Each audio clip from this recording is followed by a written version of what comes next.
Saat ini sudah memasuki pertengahan tahun 2024 dan sedang berlangsung musim dingin atau dalam bahasa perikanan musim bediding. Musim dingin sangat berpengaruh terhadap budidaya ikan lele sebab suhu air kolam yang terlalu dingin bisa menghambat pertumbuhan ikan lele, bahkan tidak menutup kemungkinan bisa menyebabkan ikan lele terkena penyakit. Para pembudidaya ikan lele senantiasa memutar otak bagaimana caranya bagaimana agar budidaya ikan lelenya lancar tanpa kendala, terutama untuk segmen pembenihan dan pendederan yang notabene yang kita urus itu adalah ikan lele ukuran kecil yang masih rentan akan kematian. Kalau untuk segmen pembesaran tidak terlalu rentan sebab yang kita pelihara itu ikan lele ukuran besar. Menurut analisa saya, selama budidaya ikan lele di saat musim bediding, yaitu musim kemarau tapi suhunya dingin, kolam tertutup lebih efisien ketimbang kolam terbuka untuk segmen pembenihan dan segmen pendederan. Sebab kolam tertutup cenderung lebih stabil dari segi suhu air kolam, terutama pada malam hari yang dingin dibandingkan dengan kolam terbuka. Pertanyaannya, penutup kolamnya dengan apa dan ditutupnya keseluruhan atau hanya atap saja? Dan inilah yang perlu kita bahas. Sebenarnya saya kurang menyukai kolam tertutup. Oh, semua kolam saya juga terbuka. Tapi di beberapa kesempatan dulu saya pernah menggunakan kolam tertutup dalam rangka percobaan. Dan hasilnya positif kolam tertutup lebih efisien untuk segmen pembenihan dan pendederan di saat musim dingin. Kolam yang berada di dalam gedung atau bangunan beton cenderung lebih stabil suhunya saat malam hari yang dingin. Yang memiliki kolam di dalam gedung atau bangunan beton biasanya pembudidaya ikan lele skala besar dan mereka produksi bibit lele tidak mengenal musim. Ada juga kolam tertutup dengan atap seng atau asbes, sementara dindingnya tertutup terpal. Itu juga sama, suhunya cukup stabil di malam hari yang dingin. Ada juga kolam yang tertutup terpal atau plastik UV secara keseluruhan, baik atapnya maupun dindingnya. Nah, kolam tertutup seperti ini cukup efisien di musim bediding, sebab suhu di alam terbuka cenderung sangat dingin, terutama pada malam hari, apalagi kalau disertai dengan hembusan angin malam. Untuk kolam terbuka, suhu air kolam cenderung cepat dingin, sementara untuk kolam tertutup, suhunya cenderung stabil dan tidak terlalu cepat dingin, sebab suhu di dalam ruangan tidak terlalu dingin walaupun di tengah malam sekalipun. Beruntunglah untuk sebagian sahabat yang budidaya ikan lele di kolam tertutup atau dalam ruangan di saat musim bediding.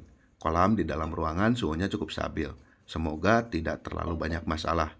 Untuk sebagian sahabat yang budidaya ikan lele di kolam terbuka, harap waspada, harap hati-hati membeli bibit lele untuk segmen pendederan dan pembesaran, dan harap hati-hati dalam pemijahan indukan lele untuk segmen pembenihan.